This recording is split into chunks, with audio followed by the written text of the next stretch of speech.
નમસ્તે રાજકોટ. આપણે દાળ પકવાન તો રાજકોટમાં ઘણા ખાધા છે, પણ કરણ દાળ પકવાનની કંઈક વાત જ અલગ છે અને એનો ટેસ્ટ પણ એકદમ અજબ છે. તો ચાલો આપણે મુલાકાત લઈએ કરણ દાળ પકવાનમાં.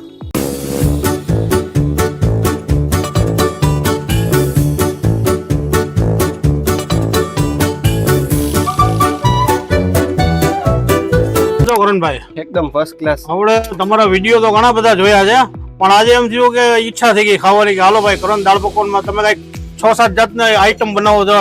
દાળ પકવાનમાં કઈક અલગ અલગ બધી દાળ પકવાન 3 વેરાયટી.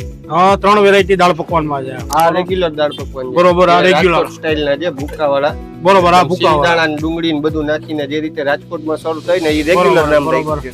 એ સિવાય સિંધી દાળ પકવાન આવે, એમાં ઘાટી દાળનો ઉપયોગ વધારે. હા, સીધી બાઉલમાં દાળ સેપરેટ આપવામાં આવે અને કોરો પકવાન અલગ હોય એમાં. અને જામનગરીમાં ઉપરથી દાળ હોય.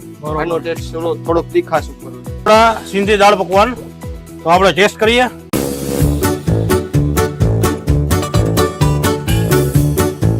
દાળ એકદમ ખટમીઠી ને જોરદાર છે અને પકવાન એકદમ સોફ્ટ છે. આ છે જામનગરી દાળ પકવાન, એકદમ ફર્સ્ટ ક્લાસ. મોઢામાં પાણી આવી જાય. વાહ, શું ટેસ્ટ છે.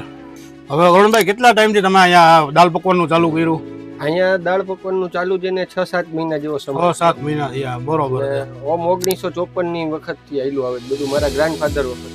અને એડ્રેસ આપનું કોઈને આવવું હોય? એડ્રેસ આપણું અહીંયા હેમુ ગઢવી હોલ ની પાછળ, ખાવ ગલી, રાજકોટ.